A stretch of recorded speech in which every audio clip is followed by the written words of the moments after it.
The rain had finally stopped, but Alara Vance could no longer feel the difference.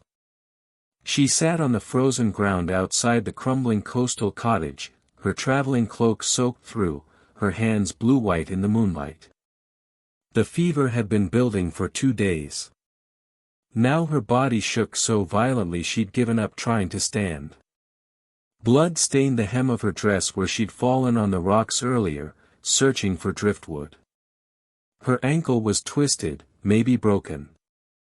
It didn't matter. Nothing mattered except the cold that had stopped hurting an hour ago. She knew what that meant.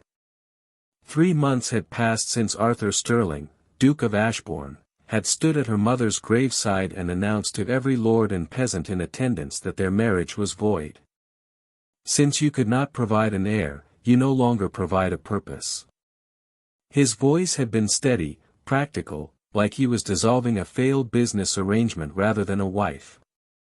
The annulment papers had been served before the first shovel of dirt hit her mother's casket.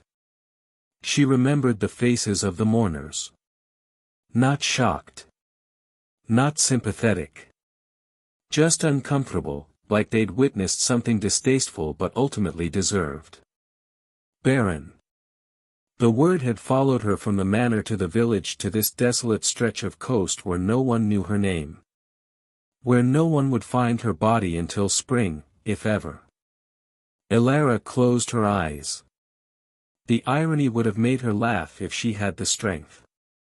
She'd discovered the pregnancy 3 weeks after Arthur cast her out. 3 months along. The air he'd craved for 3 years had been growing inside her even as he declared her worthless. She'd been too proud to crawl back. Too frightened of what he'd do if he knew. Take the child and discard her again. Worse, keep them both, not out of love but possession. So she'd stayed silent. Tried to survive. Failed. Now she would die here, and Arthur's son would die with her, and he would never know how thoroughly his cruelty had destroyed his own legacy. Alara slumped against the cottage wall, watching her breath form small clouds that disappeared into the night. Her body was giving up. The baby hadn't moved in hours. I'm sorry, she thought. I'm so sorry. The sound of hoofbeats made her eyes snap open. A single rider, moving fast along the coastal road. Probably a messenger taking the shortcut to Northport. She tried to call out, but her voice was barely a whisper. Her throat was too cold. The horse slowed. Stopped. Please, she thought. Please see me. Through blurred vision, she saw a man dismount.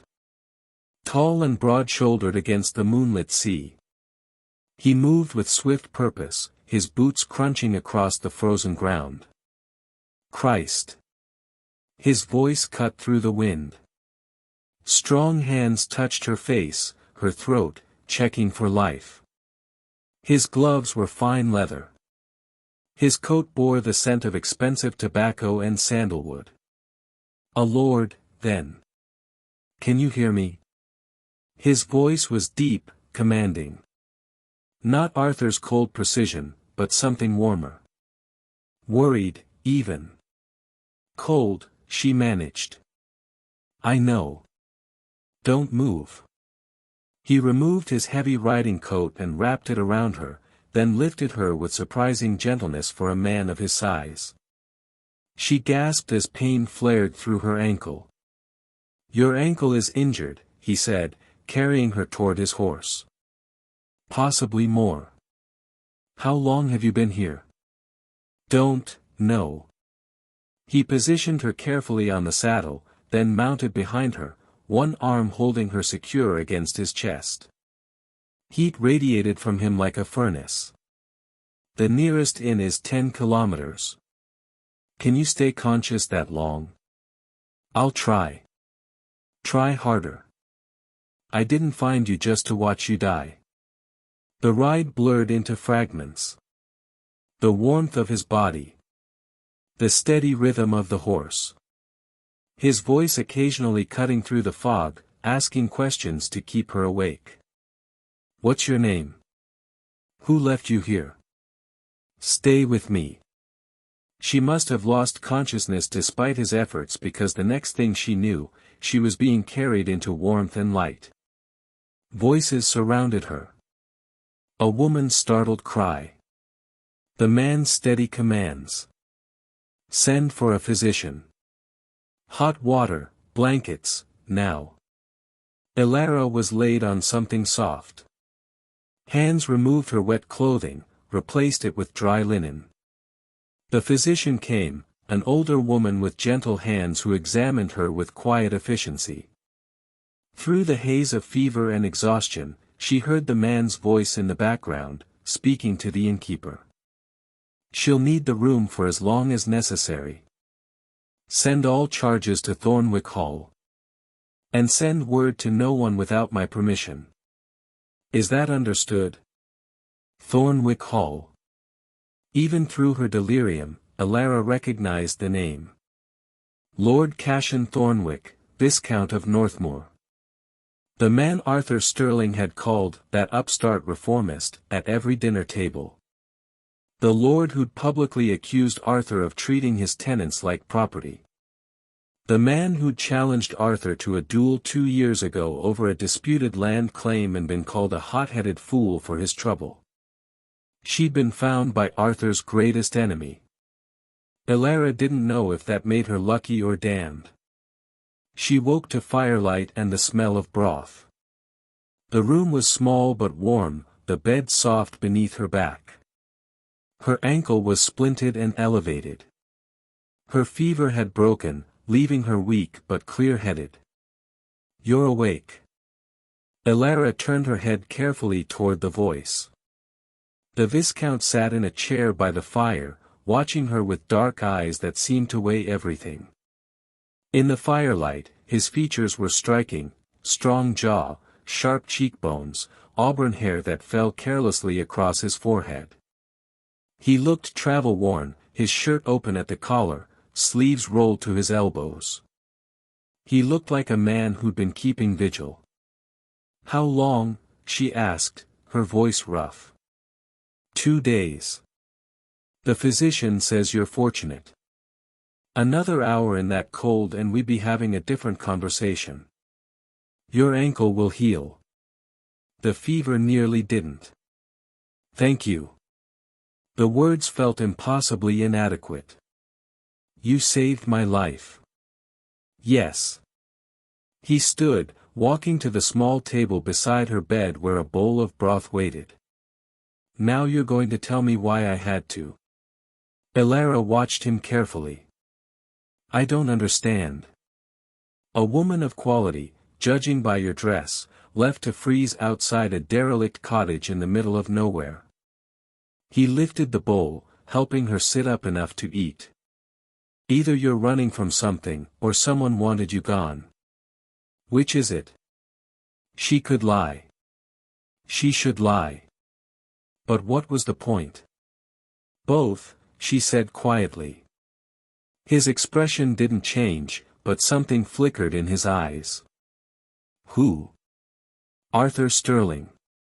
Duke of Ashbourne. The spoon paused halfway to her lips. When he spoke again, his voice was very calm. You're the Duchess. Was. The marriage was annulled 3 months ago. On what grounds? Elara met his gaze. Failure to provide an heir. He announced it at my mother's funeral, in front of half the county. By nightfall, I had nothing. No home, no income, no standing. So I came here. Lord Thornwick set the bowl down, his jaw tight. Sterling cast you out to die. He cast me out to disappear. Whether I died was incidental to him. But you didn't disappear. You survived. His eyes dropped to her midsection, then back to her face. The physician mentioned something when she examined you. Something Sterling apparently missed. Elara's hand moved instinctively to her stomach. The secret she'd guarded for 3 months hung between them like a lit fuse. "I'm carrying his child," she whispered. "The heir he wanted. I was 3 months pregnant when he served me the annulment papers. He never knew because I'd been too frightened to tell him after the first 2 didn't take." Lord Thornwick stared at her. Then, unexpectedly, he laughed, a short, sharp sound without humor. Arthur Sterling annulled his marriage to a woman pregnant with his legitimate heir because he was too arrogant to wait another month. He shook his head. "That's almost poetic." "It's a death sentence," Elara said. "If he finds out, he'll take the child and destroy me to cover his mistake. If I keep hiding, my son will never know his birthright. Either way, I lose." "Not necessarily." She looked at him sharply. "What do you mean?" Lord Thornwick leaned back in his chair, his expression calculating. "You have something Sterling desperately wants and doesn't know exists. That's power, Duchess. The question is whether you're brave enough to use it." "I'm not the Duchess anymore." "Then what are you?" Elara thought of the rain at her mother's grave, of Arthur's cold voice severing her life in 2, of the frozen ground where she'd nearly died clutching his child. "I don't know yet," she said. "But I'm done being disposable." Lord Thornwick smiled then, a small, dangerous thing. "Good. Because I've been looking for a way to make Arthur Sterling pay for years. It seems fate just delivered you to my doorstep. Why would you help me?" "Because watching Sterling's world crumble when he realizes what he's lost." He met her eyes. "That's not charity, Duchess. That's a gift." Elara woke to unfamiliar walls. Not the modest inn room with its cheerful fire, but stone. Gray stone that climbed to a vaulted ceiling crossed with dark timber beams. A fortress, not a refuge. She pushed herself upright, her splinted ankle protesting. Through the narrow window, she could see a courtyard below where men trained with swords, their breath visible in the morning cold. Beyond the walls stretched a landscape of forest and rock that looked nothing like the coastal cottage where she'd nearly died. How long had she been unconscious? The door opened without ceremony. Lord Thornwick entered carrying a tray, his movements efficient and unbothered by the domestic gesture. He'd changed from his travel-stained clothes into dark wool and leather that made him look every inch the minor lord with major ambitions. "You moved me," Elara said, hearing the accusation in her voice. "The inn asked too many questions. My physician asked none." He set the tray on the table beside her bed, bread, cheese, apples, and something that smelled of herbs. "Eat. We have things to discuss." "Where am I?" "Blackwood Keep. My estate, such as it is. 3 days' ride from anywhere Sterling would think to look." He pulled a chair close and sat, his posture relaxed but his eyes sharp. "You've slept for 2 days. The fever broke yesterday. My physician says the child is unharmed." Elara's hand moved to her stomach. "Still flat, still secret. You told her?" "She's delivered half the bastards in Northmoor and kept every secret. She knows the value of silence." He leaned forward, elbows on his knees. "But that's the question, isn't it? The value of your silence. What it's worth. What you're willing to trade it for." "I'm not trading my child. I'm not asking you to." His voice was calm, almost gentle. "I'm asking you to let me help you destroy the man who tried to kill you both." The words hung between them like a contract and signed. Elara studied his face, searching for the trap. Men like Thornwick didn't offer help without cost. She'd learned that in 3 years of marriage to Arthur. "What do you want?" she asked. "Justice. Revenge. Satisfaction. Pick whichever word makes you feel cleanest." He stood, walking to the window. "Sterling called me an upstart at court last season. Said I was a reformist playing at nobility, that my title was barely 2 generations old and my fortune built on trade. He said it loud enough for the king to hear. That sounds like Arthur. It cost me a royal appointment. Cost my tenants a reduced tax burden I'd negotiated. Cost people I'm responsible for real relief because your husband needed to remind everyone of their place." He turned back to her. "So yes, I want to see him suffer. But I also want to see you survive. Those goals align nicely." Elara pulled the blanket tighter around her shoulders. "What are you proposing?" "You stay here. Under my protection. As far as the world knows, the discarded Duchess of Ashbourne disappeared into obscurity and likely died of shame or poverty. No one will look for a dead woman. You want me to hide." "I want you to vanish," he corrected. "Completely. Until the child is born and you're strong enough to return on your terms, not his." "And then what?"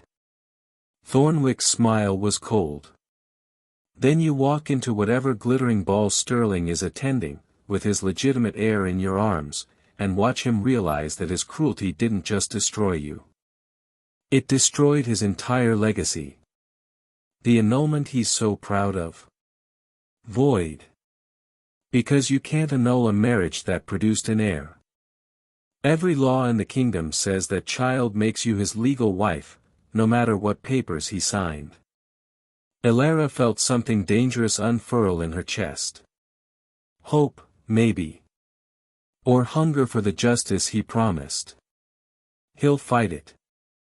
He'll lose. Publicly. Spectacularly. Thornwick returned to his chair. "But only if you're willing to play dead until spring. Can you do that? Can you stay silent while he moves on with his life, thinking he's won?" She thought of Arthur's face at the graveside. The way he'd looked through her like she was already gone. The casual cruelty of a man who'd never faced consequences. "Yes," she said. "I can do that." "Good. Because the moment you set foot outside these walls before I say, you risk everything. Sterling has eyes everywhere. If he learns you're alive, learns about the child, he'll move fast. Lawyers, judges, favors called in. He'll bury you in legal warfare before you draw breath to fight back. So I'm a prisoner here." "You're a ghost here," he corrected. "Ghosts can't be hurt. Ghosts can't be found. And when you finally appear." He leaned back, his expression satisfied. "Ghosts can terrify the living." Elara looked at the stone walls, the narrow window, the door she suspected was guarded. She thought of the cottage where she'd nearly frozen, of the inn where she'd been too visible, of Ashbourne Manor where she'd been invisible in a different way. "What do you get out of this?" she asked quietly. "Really?" Thornwick met her gaze without flinching. "I get to watch Arthur Sterling's arrogance finally cost him something he can't buy back. And you get to live long enough to see it happen." He stood, moving toward the door. "That's the Blackwood Pact, Duchess. Your life and your revenge, in exchange for your patience and your trust." "I don't trust you." "I don't trust you either," he said. "But we both hate the same man. That's enough to start." The door closed behind him with a sound like a cell locking. Or a tomb sealing. Elara looked down at her hands, at the faint swell of her belly that would soon betray every secret she'd kept. She was dead to the world. Hidden in a fortress. bound to a man who wanted revenge more than he wanted her. But she was alive. Her child was alive. And Arthur Sterling had no idea what was coming. She pressed her palm flat against her stomach and whispered to the air he'd thrown away, "Your father thinks we're nothing. Let's prove him wrong." The training began the morning her fever fully broke. Thornwick appeared at dawn with a woman who looked like she'd been carved from winter itself, pale hair, paler eyes, and a smile that promised nothing kind. "This is Margot," Thornwick said. "She'll teach you how to stop being Arthur Sterling's victim." Margot circled Alara like a buyer at a horse market, her gaze clinical. "She walks like a woman apologizing for taking up space. Her posture begs for dismissal. And that voice." She turned to Thornwick. "Does she always whisper, or is that just fear?" "I don't whisper," Alara said, hating how quiet she sounded. "You do. You've been whispering for 3 years, trying not to disturb the Duke's peace." Margot leaned closer. "We're going to kill that girl. The one who believed silence was safety. She's already dead, she just doesn't know it yet." Over the following weeks, Alara learned what that meant. Margot was relentless. Every morning began the same way, standing before a mirror while Margot dissected everything she'd been taught to be. A lady lowers her eyes in the presence of powerful men. "Why?" Margot demanded. "Modesty," Alara recited. "Submission. Call it what it is." Margot forced her chin up. "Look at yourself. Not at the floor, not at your hands. At yourself. Who do you see?" "I don't know." "Then invent her. Because the woman Arthur Sterling discarded cannot walk back into his world. She's too breakable. Too forgettable. So we're going to build someone new from her bones." The lessons were brutal. Margot taught her how to hold a room's attention without saying a word, how to walk into a space like she owned it, how to let silence do the cutting when words would only dull the blade. She learned the art of the calculated pause, the raised eyebrow that implied volumes, the smile that made men uncertain whether they'd just been complimented or destroyed. "You were trained to be pleasant," Margot said one afternoon, watching Alara practice her posture. "Pleasant women are forgotten. Dangerous women are remembered. I don't want to be dangerous. Then you'll die quietly, and your son will grow up in Arthur Sterling's house, learning to be just like him." Margot's voice was sharp as broken glass. "Is that what you want?" Alara thought of Arthur's cold eyes at the graveside. "No." "Then stop performing weakness. You're not a victim asking for mercy. You're a threat he hasn't recognized yet." Thornwick's lessons were different but no less merciless. He taught her the mechanics of power, how information moved through social circles, which servants listened at doors, how to read ledgers and correspondence for the truths men tried to hide. He showed her the networks of debt and favor that held the aristocracy together like spider silk, and where to pull to make the whole web tremble. "Sterling thinks in hierarchies," Thornwick explained one evening, spreading documents across the library table. "He believes position equals power. But power is softer than that. More fluid. You don't need a title to destroy a man. You just need to know which pillar is holding up his house." "And Arthur's pillar?" "His reputation. The Sterling name has been pristine for 4 generations. No scandal, no weakness, no public failures." Thornwick smiled. "Until he annulled a marriage to a woman carrying his legitimate heir. That's not a crack in the foundation. That's dynamite in the basement." Alara studied the papers, birth records, marriage registries, legal precedents. Her own annulment agreement, signed in Arthur's precise hand. He'll claim I hid the pregnancy deliberately. Let him. It makes him look worse. A man so cold his wife was afraid to tell him she'd conceived. Thornwick leaned back. Sympathy flows toward you like water downhill. All you have to do is stand still and let it drown him. At night, alone in her stone room, Elara practiced in the mirror. She watched her face learn to hold expressions that didn't apologize. Her voice found a register that didn't ask permission.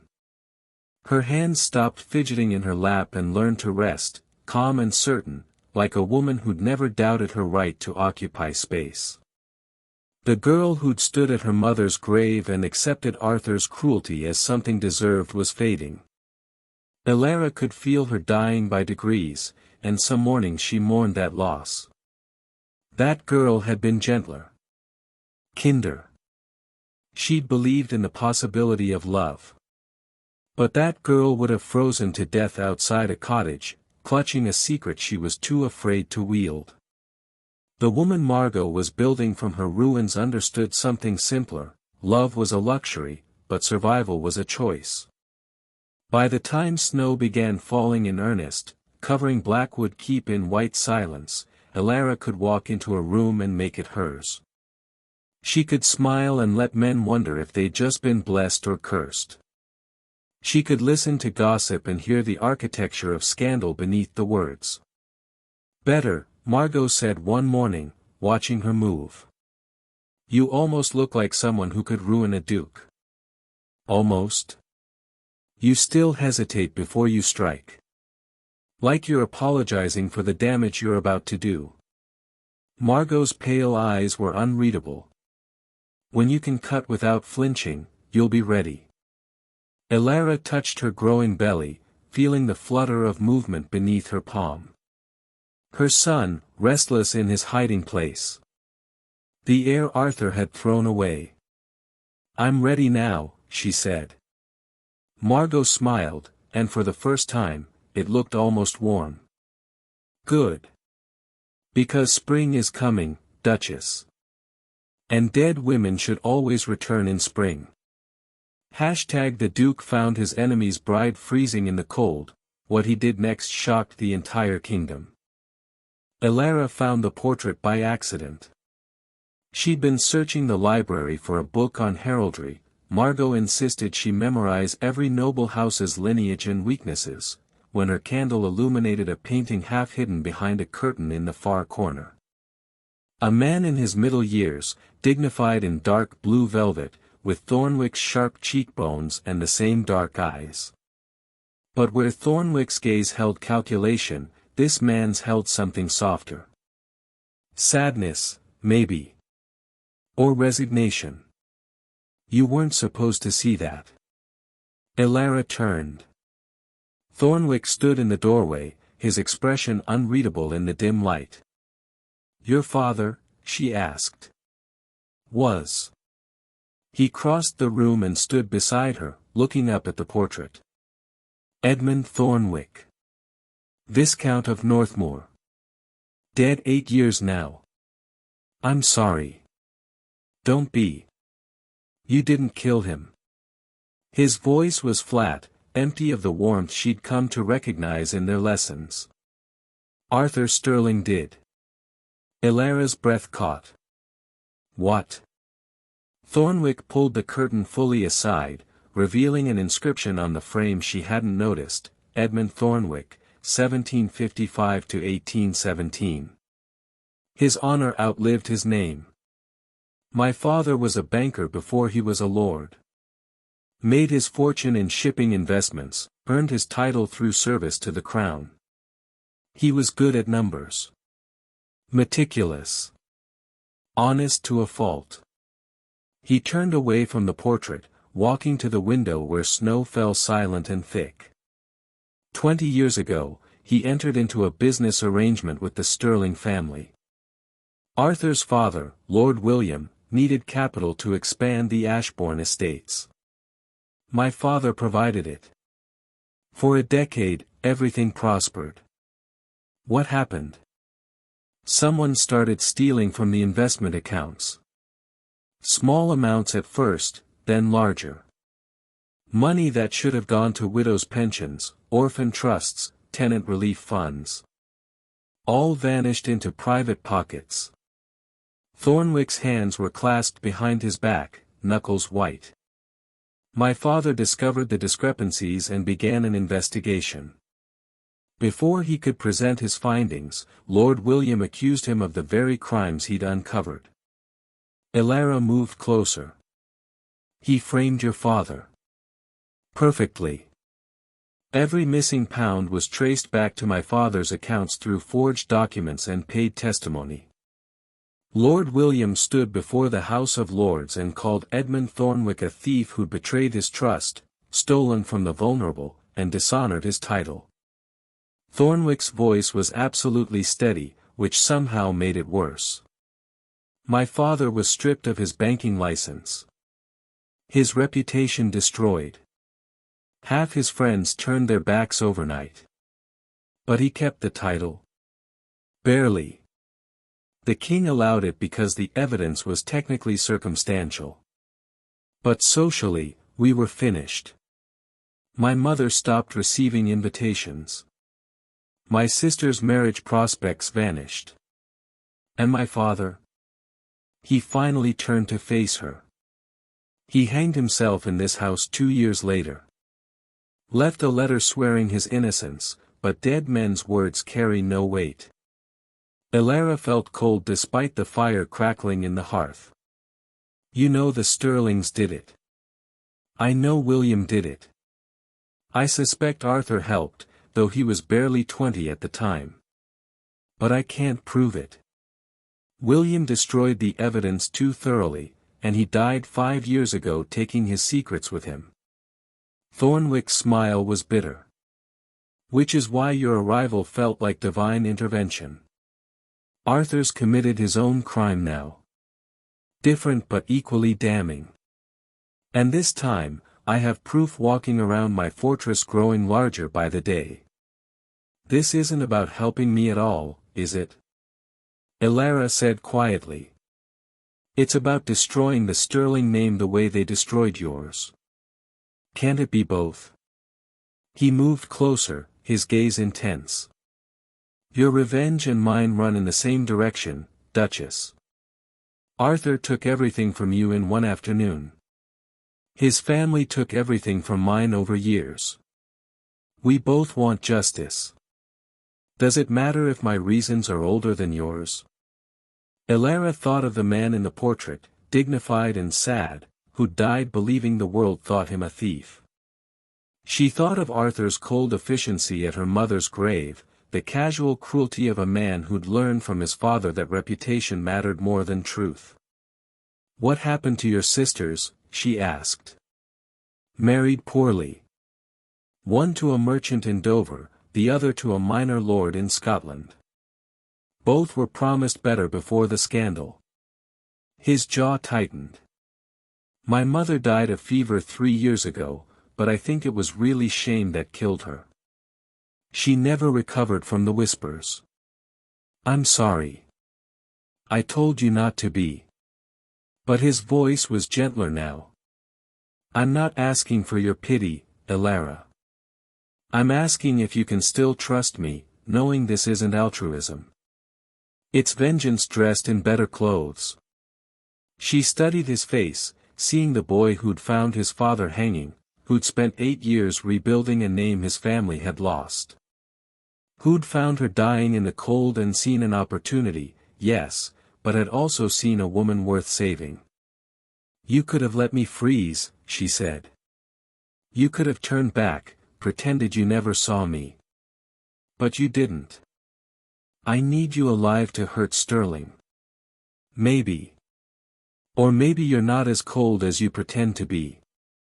She placed her hand on his arm. Your father was innocent. My child is innocent. Arthur deserves what's coming. That's enough truth for me. Thornwick looked at her hand on his sleeve, then back at her face. Something shifted in his expression, some wall cracking just slightly. When we destroy him, it won't bring them back. My father, your mother, the years we lost. No, Elara agreed. But it might stop him from destroying anyone else. He covered her hand with his own briefly, then stepped back into his usual controlled distance. Then we understand each other. We do. She turned back to the portrait, to Edmund Thornwick's sad, honest face. I'll help you clear his name. After we're done with Arthur, I'll testify to everything. The sterling pattern of cruelty. How it spans generations. That's not necessary. Yes, it is, Elara said. Because you're right. This is about more than just us. It's about stopping men who think their power makes them untouchable. She met his eyes. Your father deserved better. So let's make sure everyone knows it. For a long moment, Thornwick said nothing. Then he nodded once, sharp and certain. Spring, then. We'll burn the sterling legacy to ash and let the truth grow from the ruins. Outside, the snow continued falling, covering Blackwood Keep in white silence. Inside, two ghosts made plans for the living. She pressed her palm flat against her stomach and whispered to the air he'd thrown away, your father thinks we're nothing. Let's prove him wrong. The ballroom blazed with 1,000 candles, their light catching on silk and jewels until the entire space seemed to shimmer. Elara stood at the edge of the grand staircase, her hand resting lightly on Thornwick's arm, and fought the urge to flee. Breathe, Thornwick murmured. You look like a woman about to faint. I look like a ghost at her own funeral. But she drew a breath anyway, feeling the tight lacing of her corset, the weight of her mother's sapphires at her throat. The black velvet gown Margot had chosen was cut to conceal her condition while highlighting everything else, her shoulders, her throat, the pale column of her neck rising from expensive fabric. The mask covered half her face, black lace over silver wire, intricate as a spider's web. Heavy veils hung from her elaborate coiffure, obscuring her features in shadow. No one would recognize her. That was the point. Ready? Thornwick asked. No. Yes. They descended together, and Elara felt every eye in the ballroom turn their way. Whispers rippled outward like stones dropped in still water. She'd forgotten what it felt like to command attention, to be seen as anything other than invisible or disposable. Who is she? Someone whispered as they passed. Thornwick's mistress, obviously. Too elegant for that. Look at those jewels. A widow, perhaps. Foreign. Let them wonder. Margot's voice echoed in her head, mystery is power. Make them want to know you, and they'll tell you everything trying to impress you. The music swelled, a waltz beginning. Couples moved onto the floor and practiced formations, their masks catching the candlelight. Elara scanned the crowd, looking for the one face that would make this real. And then she saw him. Arthur Sterling stood near the refreshment tables, every inch the Duke of Ashbourne in midnight blue velvet and a black mask that did nothing to hide his sharp features or the cold set of his jaw. He was speaking to a young woman, barely 20, blonde, laughing at something he'd said with the desperate brightness of someone trying too hard to charm. Lady Genevieve. His new prospect. The fertile replacement. Elara's hand tightened on Thornwick's arm. Easy, he said quietly. Not yet. Let him see you first. Let him wonder. They moved through the crowd slowly, Thornwick introducing her as Lady Blackwood, a distant cousin visiting from the continent. The lie rolled off his tongue like silk, and Elara played her part, foreign accent slight but present, manners impeccable, smile mysterious behind her veil. She felt Arthur's attention like a physical touch before she saw him looking. When she finally turned, their eyes met across the ballroom. He didn't recognize her. Of course he didn't. But something in his gaze sharpened, interest sparking where before there'd been only cold calculation. He excused himself from Lady Genevieve and began moving in their direction. "He's coming," Elara whispered. "Good. Remember what Margot taught you.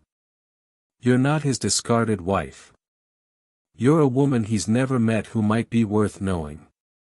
Thornwick's voice was steady, grounding. "Make him want to know you." Arthur cut through the crowd with the confidence of a man used to having paths cleared for him. Up close, he looked exactly as Elara remembered, sharp jaw, cold gray eyes, mouth set in a line that suggested smiling was something other people did. But there were new lines around his eyes, and his face had a gauntness that hadn't been there at the funeral. Good. Let him suffer even a fraction of what he'd caused. "Thornwick," Arthur said, his voice carrying the bare minimum of civility. "I didn't expect to see you here." "Lord Ashbourne." Thornwick's tone was equally cold. "I could say the same. I thought you preferred smaller, more exclusive gatherings." "The host is an old friend." Arthur's gaze slid to Elara, lingering on the veils, the mask, the way candlelight caught the sapphires at her throat. "You haven't introduced your companion." "Lady Blackwood," Thornwick said smoothly. "A cousin from Vienna. She's visiting for the season." Arthur extended his hand. "Charmed. I don't believe we've met." Elara placed her gloved fingers in his palm, feeling his touch through layers of silk and kidskin. The same hand that had signed annulment papers. The same hand that had never once reached for her in tenderness during 3 years of marriage. "We haven't, Lord Ashbourne." She kept her accent light, her voice lower than her natural register. "Though I've heard much about you. Your reputation precedes you. I hope favorably. That depends on who's speaking." She withdrew her hand slowly, deliberately. "Reputations are such fragile things, don't you think? Built over years, destroyed in moments." Something flickered in Arthur's eyes. Uncertainty. Curiosity. He was used to women who flattered or feared him, not women who spoke in riddles behind veils. "You're philosophical for a social gathering, Lady Blackwood. And you're forward for a man who doesn't know me." A small smile touched Arthur's mouth, the first genuine expression she'd seen from him. "Then perhaps we should remedy that. Would you honor me with a dance?" Every instinct screamed at her to refuse, to run, to do anything but put herself in his arms. But Margot's voice was louder. "Make him want what he can't have. Make him regret what he threw away before he even knows it's you." "One dance," Elara said. "Though I should warn you, Lord Ashbourne. I'm told I'm quite difficult to hold. I've never minded a challenge." Thornwick's hand tightened briefly on her arm, a warning or encouragement, she couldn't tell. Then he released her, and Arthur was leading her onto the floor, and the music was beginning, and she was in the arms of the man who'd tried to destroy her. His hand settled at her waist. Hers rested on his shoulder. They began to move, and Elara felt the terrible intimacy of the waltz, the way their bodies remembered this rhythm even as her mind screamed protest. "You dance beautifully," Arthur said. "Where did you learn?" "Here and there. I've lived many places." She kept her eyes on the space just past his shoulder, afraid if she looked directly at him she'd betray herself. "What about you, Lord Ashbourne? Have you always lived in one place?" "Ashbourne Manor. It's been in my family for generations." "How fortunate. To have roots." To belong somewhere so completely. She let a hint of sadness color her voice. Some of us aren't so lucky. You sound as though you've lost something. Everything. Perhaps. Or perhaps I simply haven't found what I'm looking for yet. They turned, and the candlelight caught the sapphires at her throat. Arthur's gaze dropped to them, then back to her veiled face. Those are remarkable stones, he said. A family heirloom. The last thing I have of my mother. Truth, disguised as small talk. She had excellent taste. She had terrible judgment in people. But yes, her taste in jewels was impeccable. Arthur's hand tightened slightly at her waist. You speak harshly of the dead. I speak honestly. Something I've found the living rarely appreciate. The music swelled toward its conclusion. In moments, the dance would end, and she would step out of his arms and back into the shadows. But for now, she was here, alive, real, dancing with the man who declared her useless and cast her aside.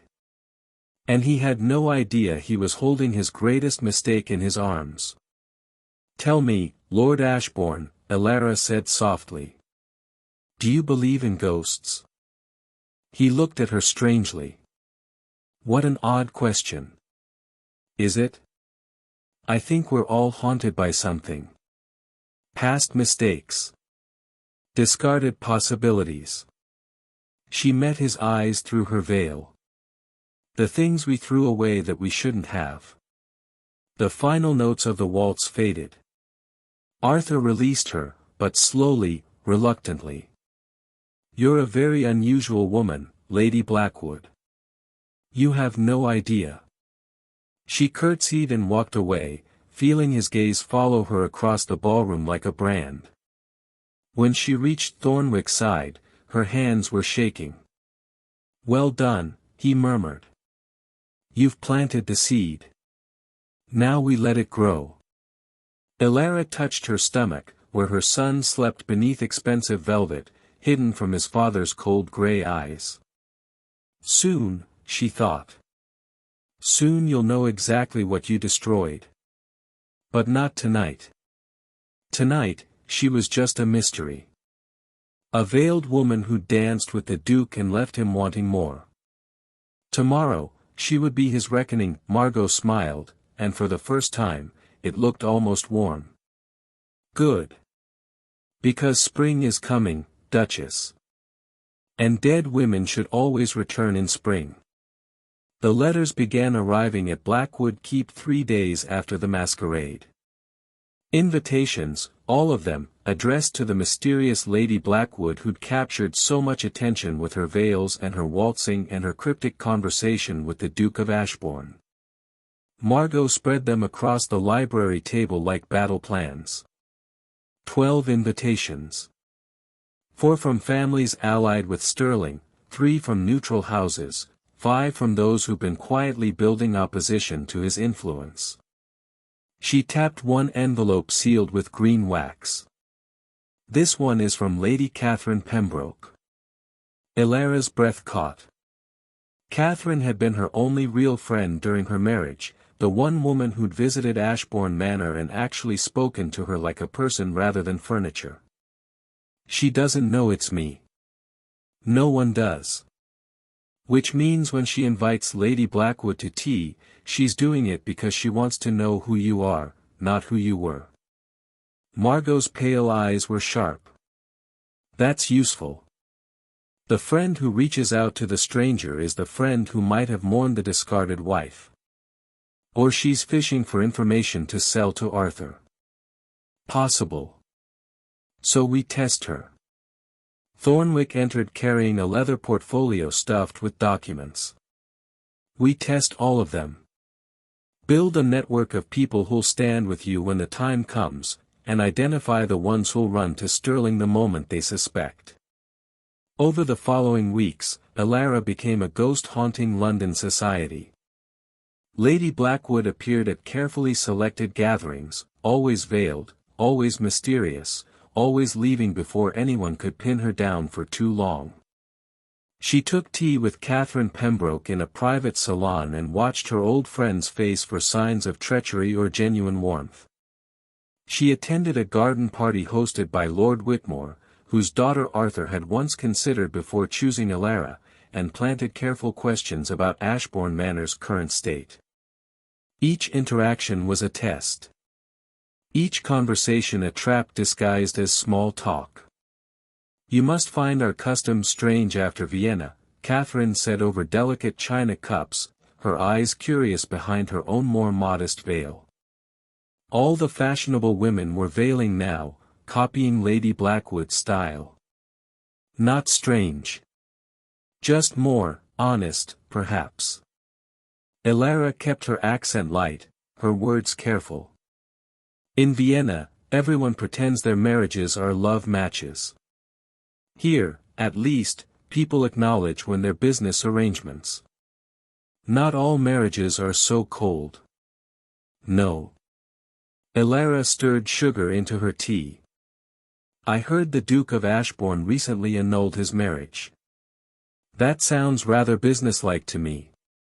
Catherine's face tightened. "That was a cruel piece of work. Poor Elara. She was too gentle for a man like Sterling. You knew her." "I tried to. She was so quiet, so withdrawn. I think he broke something in her during those years." Catherine set down her cup with deliberate care. "When I heard she disappeared after the annulment, I looked for her. No one knew where she'd gone.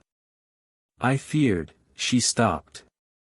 "Well, I feared the worst." Elara watched her friend's genuine grief and felt something crack in her chest. Catherine had looked for her. Had cared when no one else bothered. "Perhaps she simply needed to vanish," Elara said softly. "Perhaps she needed to become someone else before she could face the world again." Catherine looked at her sharply, something flickering in her expression. But she didn't press. "Perhaps. I hope, wherever she is, that she's learned to be less gentle. Gentle women don't survive men like Arthur Sterling." Test passed, Elara thought. Catherine had mourned her. Would help her, if asked. Not everyone proved so loyal. Lord Whitmore's interest in Lady Blackwood lasted exactly as long as it took him to realize she wasn't immediately available for his son's matrimonial prospects. Lady Helena Vance, a distant relation to Elara's mother, invited her to a musicale and spent the entire evening trying to extract information she could trade for social currency. By the end of the night, Elara had identified 3 potential allies and 4 definite enemies. Thornwick helped her map it all, names and houses connected by lines of loyalty or corruption.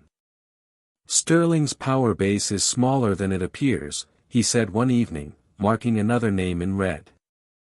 "Half these families support him out of fear, not loyalty. Give them an alternative, and they'll turn." "And the others?"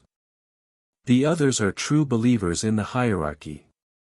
They think Sterling's cruelty is proper lordship, that his treatment of you was perfectly justified." His jaw tightened. "Those we destroy completely." But the most important test came 6 weeks after the masquerade. An invitation arrived from Ashbourne Manor itself, requesting Lady Blackwood's presence at a winter dinner party.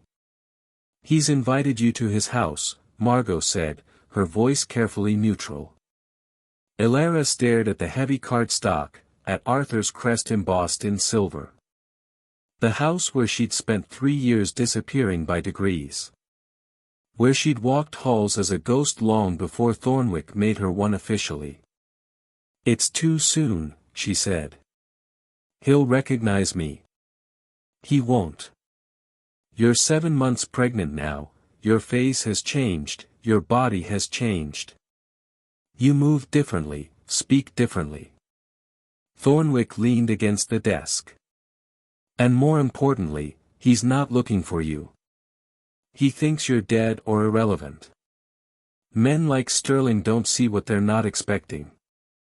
What if I can't do it? Walk through those halls, sit at that table, pretend I'm a stranger in my own prison. Then you're not ready. Margot's voice was hard. And we wait until you are. Elara looked down at her hands. They were steady now, no longer the fidgeting, apologetic things they'd been months ago. Margot had trained her well. She could wear the Duchess persona like glass armor, beautiful, sharp, and utterly impenetrable. I'm ready, she said. The night of the dinner, Elara dressed in deep green velvet that made her skin glow pale as moonlight. Her veils were lighter now, showing more of her face but still obscuring enough to maintain mystery. The sapphires gleamed at her throat, her mother's stones, the only thing Arthur had never noticed during their marriage. Now he couldn't stop looking at them. She arrived with Thornwick and was greeted by Arthur himself at the entrance. His eyes lingered on her longer than propriety allowed, and Elara felt a dark satisfaction curl in her chest. Lady Blackwood. Welcome to Ashbourne Manor. Thank you, Lord Ashbourne. Your home is magnificent. She looked around the entrance hall she'd walked through 1,000 times, seeing it now through a stranger's eyes. So much history in these walls. For generations of Sterlings. My great-grandfather built this wing. And you've maintained it beautifully. Though I imagine it must feel rather empty. Such a large house for a man living alone. Something flickered in his eyes. I won't be alone forever. No. Planning to fill it with a new family? She let her smile sharpen just slightly. I hope you choose more carefully this time. Arthur's expression tightened. This time? Forgive me. I heard about your previous marriage. The annulment. It must have been difficult, discovering your wife couldn't provide an heir. It was a practical decision. Of course. Everything is practical for men like you. She met his eyes through her veil. But tell me, Lord Ashbourne. Do you ever wonder if the problem wasn't her fertility, but your coldness? Some things need warmth to grow. The other guests were arriving, saving Arthur from having to respond. But Elara saw the impact of her words in the tightness of his jaw, the way his hands clenched briefly before he smoothed them. She walked past him into the dining room where she'd sat in silence for 3 years, and this time, she owned the space. She was no longer the girl who'd believed silence was safety. She was the ghost who'd come home to haunt him. Outside, the snow continued falling, covering Blackwood Keep in white silence. Inside, 2 ghosts made plans for the living. The pain woke her just past midnight.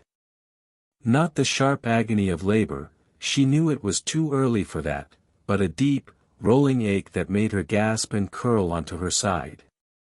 Her hand flew to her belly, feeling the tight hardness beneath her nightgown. Not yet, she whispered.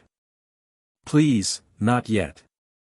But the cramping intensified, and fear closed around her throat like a fist. She managed to light the candle beside her bed with shaking hands, then tried to stand. Her legs buckled. She didn't remember calling out, but suddenly Thornwick was there, still half-dressed from whatever late-night work had kept him awake. His hair was disheveled, shirt open at the throat, eyes wide with alarm. Elara? He hadn't called her that in weeks. Always Lady Blackwood, always the careful distance. But now her real name fell from his lips like a prayer. What's wrong? The baby. Something's. Another wave of pain cut off her words. He moved fast, lifting her with surprising gentleness and carrying her back to the bed. I'm sending for the physician. Don't move. Don't leave. Her hand caught his wrist, desperate. Please. For a moment, he hesitated. Then he called for a servant instead, never taking his eyes off her face. Within minutes, the household was awake, Margot appearing with linens and hot water, the physician being summoned from the village, everyone moving with urgent efficiency. But Thornwick stayed beside her, his hand wrapped around hers as the physician examined her with practiced calm. False labor, the woman finally announced. The body practicing for the real event. Painful but not dangerous. Rest, warm compresses, and time. The child is fine. The relief was so overwhelming Elara felt tears slide down her temples. You're sure? I'm sure. But you need to stop pushing yourself so hard. All these social engagements, the late nights, the stress. Your body is telling you to slow down. After the physician left and Margot had settled her with warm blankets and chamomile tea, Elara expected Thornwick to leave as well. Instead, he pulled a chair close to the bed and sat, his expression unreadable in the firelight. You should rest, she said. So should you. I'm too frightened to sleep. He was quiet for a long moment. Then, softly, when my mother was carrying my youngest sister, she had episodes like this. False starts, the midwife called them. Each time, my father would sit with her through the night, talking about anything and everything to keep her mind off the fear. Did it help? She said it did. His mouth curved slightly. Of course, she loved him. I imagine that made the talking easier. Elara adjusted the pillows behind her back, wincing at the residual ache. You don't have to stay. I know this isn't part of our arrangement. Damn the arrangement. The words came out sharper than she'd ever heard from him. You nearly died tonight thinking you were losing that child. Don't tell me what I have to do. Soren. And stop calling me Thornwick when we're alone. I'm tired of pretending we're nothing but conspirators. The admission hung between them like something fragile. Elara studied his face, the sharp angles softened by firelight, the exhaustion in his eyes that went deeper than one sleepless night. What are we then? She asked quietly. I don't know. He ran a hand through his hair, making it stand at odd angles. I told myself this was about destroying Sterling. About clearing my father's name. And it is. But somewhere between pulling you out of the snow and watching you walk back into Ashbourne Manor like you owned it, it became about more than revenge. What do you mean? I mean when I saw you in pain tonight, my first thought wasn't about the plan or the heir or what this would mean for our strategy. It was that I couldn't lose you. He leaned forward, elbows on his knees. And that terrifies me because I've spent 8 years turning myself into someone who doesn't feel anything except anger. It's safer that way. Simpler. Elara's chest tightened. I've spent the last 7 months learning to be hard. Learning to cut without flinching. Margot said dangerous women survive, and gentle women die. You're not hard. You're stronger than that. There's a difference. Is there? Because sometimes I look in the mirror and I don't recognize who I've become. The girl Arthur married would never have danced with him, smiled at him, let him touch her while planning his destruction. The girl Arthur married would have frozen to death outside a cottage. Soren's voice was gentle but firm. You did what you had to do to survive. That's not cruelty. That's courage. It doesn't feel like courage. It feels like I'm becoming exactly what I hated about him. Cold. Calculating. You're not. He reached out, hesitated, then took her hand. His palm was warm, calloused from riding. When Catherine asked about Elara at that tea party, you could have let her think you were dead. It would have been easier. But you gave her hope because you couldn't stand the thought of her mourning. That's not cold. You were listening. I had people listening. I needed to know if she was trustworthy. He smiled slightly. But that moment told me something else. That no matter how well you wear the armor Margot built, there's still a woman underneath who cares. Who hurts. Who's terrified she's losing herself in this game we're playing. Elara felt tears prick her eyes again. What if I can't do this? What if when the time comes to reveal everything, I break? Then I'll be there to hold the pieces. His hand tightened around hers. That's what I'm trying to tell you. This stopped being just about revenge the moment I started caring whether you survived it. Soren. His name felt different now, intimate in a way that had nothing to do with their arrangement. What happens after? When Sterling is destroyed and your father's name is clear and my son has his birthright? What are we then? I don't know. But I'd like the chance to find out. He lifted her hand, pressed it briefly to his lips. Sleep now. I'll stay until you do. You don't have to. I know. But I'm going to anyway. Elara closed her eyes, exhaustion finally pulling her under. But just before sleep claimed her, she felt Soren's thumb brush gently across her knuckles, and she realized with a start that the armor she'd built so carefully had a crack in it. And standing in that crack was a man who'd saved her life and might have accidentally given her a reason to live beyond revenge. In the morning, they would go back to being conspirators. Lady Blackwood and Lord Thornwick, two ghosts with a common enemy. But tonight, they were just Elara and Soren, two broken people finding warmth in the cold. Tomorrow, she would be his reckoning. The announcement appeared in the London Chronicle on a crisp February morning. Arthur Sterling, Duke of Ashbourne, was pleased to declare his intention to purchase controlling shares in the Westbridge Railway Company, expanding the Sterling family holdings into modern transportation infrastructure. The investment, backed by a consortium of noble families, would cement Ashbourne's position as a leader in Britain's industrial future. Elara read the article 3 times, her hand resting on her swollen belly. 8 months pregnant now, and her son kicked restlessly beneath her palm as if he sensed her tension. He's overextended himself, Soren said, standing behind her chair. His hand settled on her shoulder, the gesture automatic now, comfortable. The railway investment requires capital he doesn't have liquid. He's borrowing against future rents, consolidating debts, putting the entire Sterling estate on the line. Why would he risk so much? Because he's desperate to prove he's more than his father's son. William Sterling was content to maintain. Arthur wants to build an empire. Soren's voice held grim satisfaction. And desperate men make mistakes.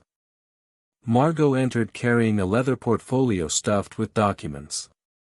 The leak is ready. Financial records showing the Sterling family has been systematically overvaluing their assets for years. Property assessments inflated by 40%, tenant yields reported at double their actual numbers, investment returns fabricated entirely. Where did you get these? Elara asked. Your husband, former husband, kept meticulous records.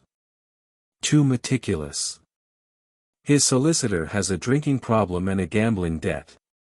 Margot's smile was sharp. For the right price, he provided copies of everything in the Ashbourne archives. Including your marriage contract, the annulment filing, and most importantly, the financial audits Arthur presented to secure his railway investment. Elara took the papers, scanning the neat columns of numbers that told a story of calculated fraud. This is what your father discovered. What William Sterling did to him. The same crime, just a different generation. Soren moved to the window, his reflection dark against the glass. My father found evidence of inflated assets being used to secure investments. He was going to expose it before William destroyed him with forgeries and lies. Now Arthur's done the exact same thing, and we have the proof to bring down his entire house of cards. If we release this now, before the railway deal closes, every investor will pull out, Elara said slowly, understanding the trap's elegant simplicity. Arthur will be left holding debts he can't cover, with assets worth half what he claimed. And when the auditors investigate, they'll find a pattern stretching back 20 years. Margot's pale eyes gleamed. They'll discover that the Sterling fortune isn't a fortune at all. It's smoke and mirrors built on fraud, maintained through intimidation and social power. His creditors will call in their loans. The estate will have to be sold to cover the debts. Soren turned back from the window. Everything his family built through lies and cruelty, gone in a single season. Elara felt her son kick again, harder this time. She pressed her hand against the movement, feeling the strength of the child who would inherit nothing but truth. When do we release the documents? 3 days before the railway deal closes. Long enough for investors to panic and withdraw, not long enough for Arthur to mount an effective defense. Soren crossed to her, kneeling beside her chair so their eyes were level. Are you certain? Once we do this, there's no going back. Arthur will know someone deliberately destroyed him. Good. Let him know what it feels like to have everything taken away with no warning. But her voice trembled slightly. This was the moment they'd been building toward for months, and now that it was here, the magnitude felt overwhelming. He'll suspect Lady Blackwood first. You've been in his orbit, asking pointed questions, making him uncomfortable. Then I'll disappear before he can act. Lady Blackwood will vanish as mysteriously as she arrived. Elara met his eyes. And when the dust settles, when Arthur is broken and desperate, that's when I'll return as myself. With his son. With proof the annulment was built on the same lies as his fortune. Margot gathered the documents back into the portfolio. I'll deliver these to the Chronicle's editor tonight. An anonymous source concerned about fraud. By morning, every banker and investor in London will be demanding answers Arthur can't give. After Margot left, Soren remained kneeling beside Elara's chair. His hand found hers, fingers intertwining with a naturalness that still surprised her. Last chance to change your mind, he said quietly. We could just disappear. Take you and the child somewhere Arthur would never find you. Start over without the blood. Your father's name would stay ruined. Arthur would find another woman to use and discard. Nothing would change except our location. She squeezed his hand. I'm not running anymore, Soren.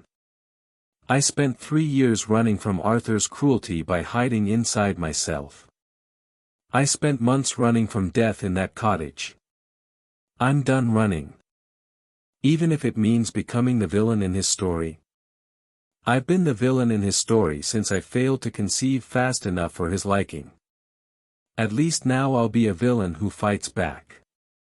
She brought his hand to her belly, letting him feel the strong kicks of the son who made all this possible. This child deserves a father who understands consequences. Arthur needs to learn that lesson before he can ever hope to be that man. Soren's hand spread wide across her stomach, his expression soft in a way that still made her breath catch. And if he doesn't learn? If destroying him doesn't change anything?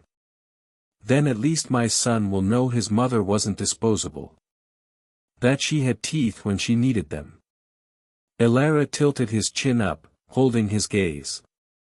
And he'll know that the man who saved us both believed we were worth saving. You are. The words came out rough, honest. Worth saving. Worth protecting. Worth, he stopped, seeming to wrestle with something. Worth more than revenge. Soon, Elara whispered, understanding what he couldn't quite say. When this is finished and we're not ghosts anymore, we'll figure out what comes next. Promise? Promise. 3 days later, the Chronicle published a damning exposé on sterling financial practices. By noon, the Railway Consortium had withdrawn their investment. By evening, 3 banks had called in their loans. And by midnight, Arthur Sterling was pacing the halls of Ashbourne Manor, realizing with growing horror that his empire was collapsing and he had no idea who'd lit the match. In Blackwood Keep, Elara felt her first real contraction and knew the reckoning was about to begin. She was no longer the girl who'd believed silence was safety. She was the ghost who'd come home to haunt him. The labor lasted 18 hours. Elara had thought nothing could hurt worse than freezing to death, but she'd been wrong. This was different, primal, transformative, a pain that demanded everything and promised rebirth on the other side. Soren stayed with her through all of it. When she screamed, he didn't flinch.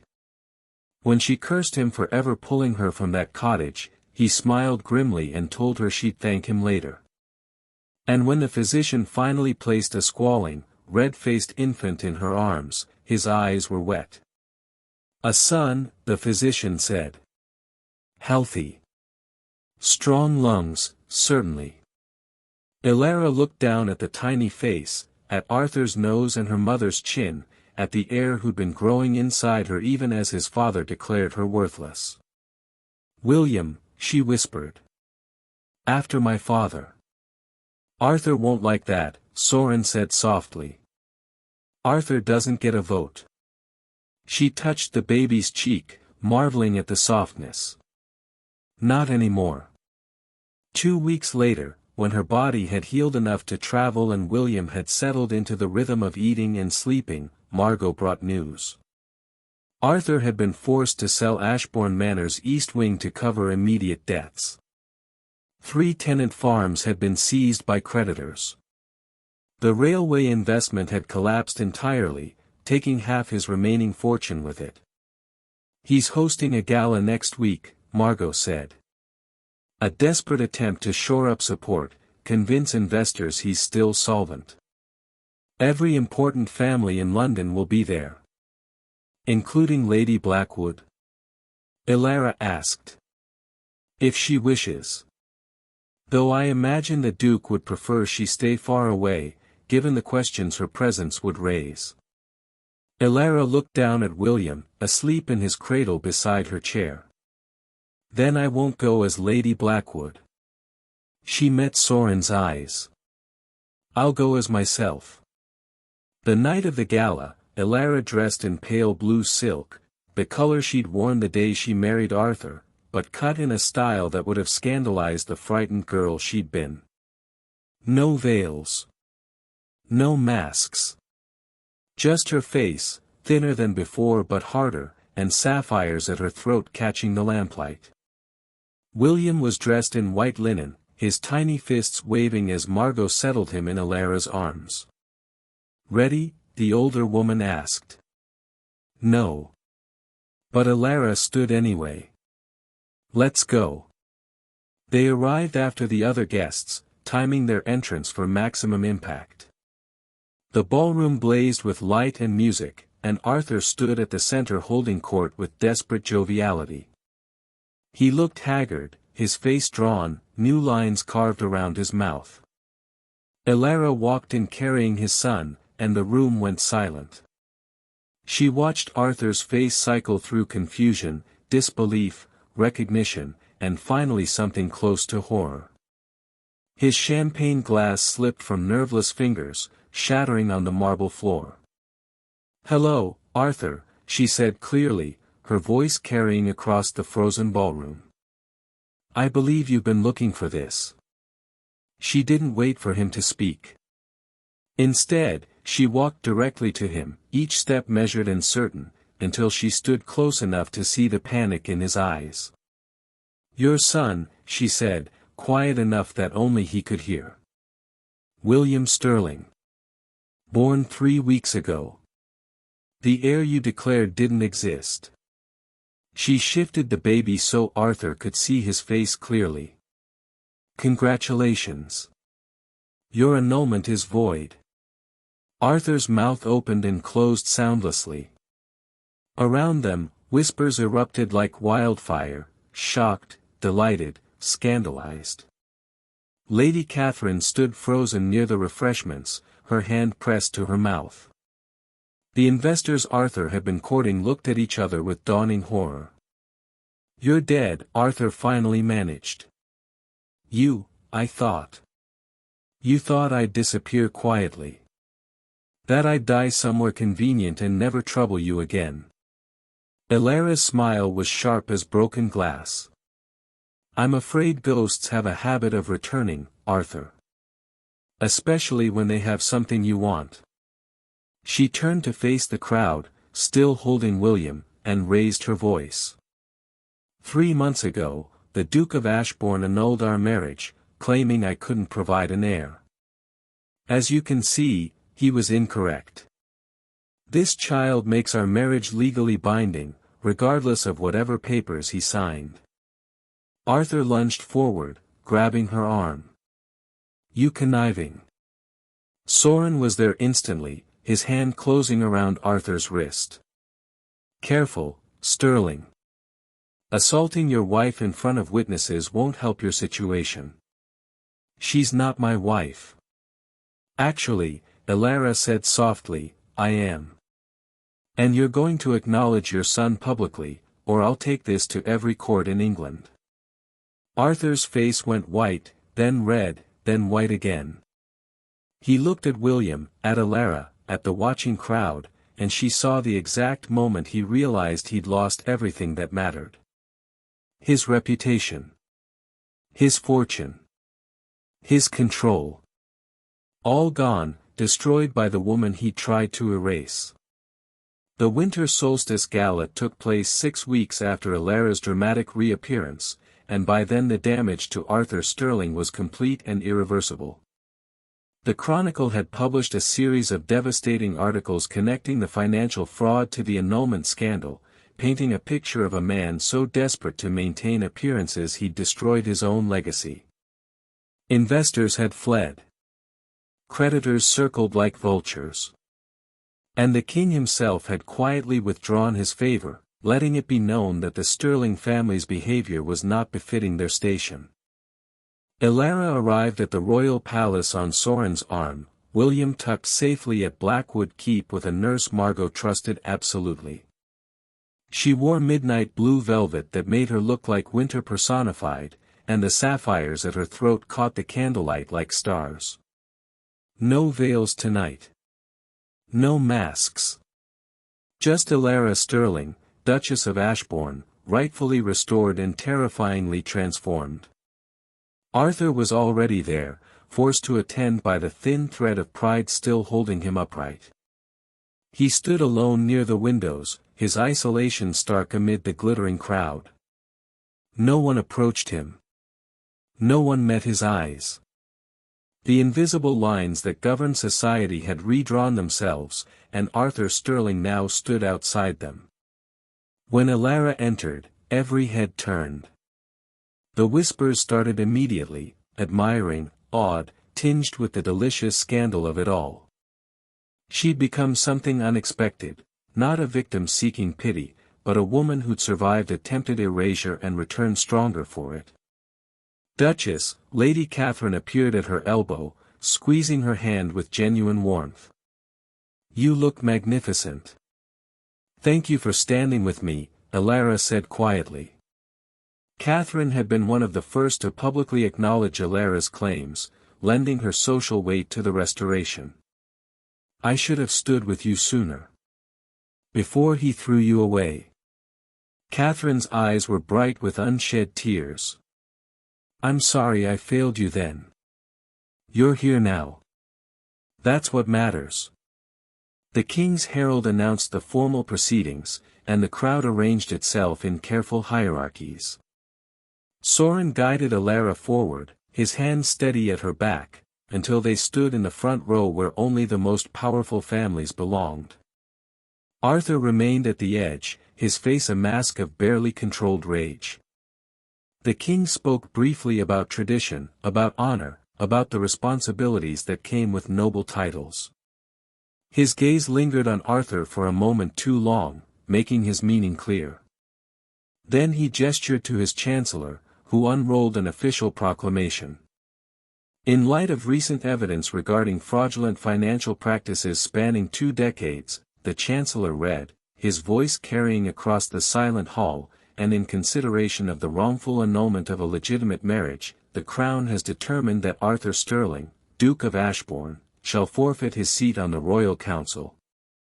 Furthermore, the Sterling estates shall be placed under financial oversight until such time as all debts and obligations are satisfied. Arthur's face went white. It wasn't complete ruin, he'd keep his title, keep the manor, but stripped of real power and locked under scrutiny that would prevent any future schemes. A living death for a man who'd built his identity on control. The king's gaze shifted to Alara, and something almost like approval flickered in his expression. The Duchess of Ashbourne's marriage is hereby recognized as valid and binding. Her son, William Sterling, is acknowledged as legitimate heir to the Ashbourne title. The crowd erupted in polite applause. Alara curtsied deeply, feeling the weight of vindication and something emptier beneath it. She'd won. Arthur was broken. But the girl who'd stood at her mother's grave and accepted cruelty as her due was still dead, and Alara wasn't entirely certain who'd taken her place. After the formalities concluded, Arthur finally approached. He looked smaller somehow, diminished by consequences. "You destroyed me," he said quietly, his voice hoarse. "No," Alara replied. "You destroyed yourself. I just made sure everyone saw it. That child. Your son. Say his name, Arthur." He couldn't. Even now, even broken, he couldn't acknowledge what he'd thrown away. Alara felt a distant pity for him, buried under layers of harder feelings. "Goodbye, Arthur," she said. Not cruel, not kind. Simply final. She turned away from him and found Soren waiting, his dark eyes warm despite the cold winter night pressing against the palace windows. He offered his arm, and she took it, letting him guide her toward the doors and whatever came next. Outside, snow was falling soft and silent. Soren helped her into the carriage, then settled beside her, closer than propriety demanded. "How do you feel?" he asked. Alara considered the question honestly. "Not how I expected. I thought I'd feel triumphant. Satisfied. And instead, tired. Ready to stop being a ghost."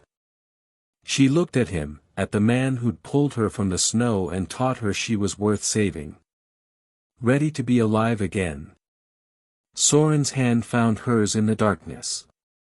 "Then let's go home." The carriage rolled through London's glittering streets, carrying them north toward Blackwood Keep where William waited. Toward a future neither had planned but both had earned through survival and stubborn refusal to disappear.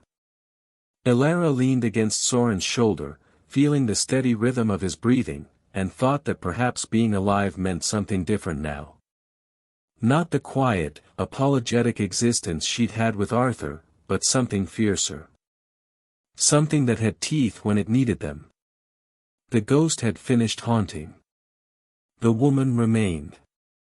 And the kingdom would remember both. Thank you so much for watching. Your support truly means everything to me. If you enjoyed this story, please take a moment to like and subscribe. It only takes a second but helps immensely in bringing you more content like this. I've got another compelling video ready for you, just click on it now to continue. See you in the next one.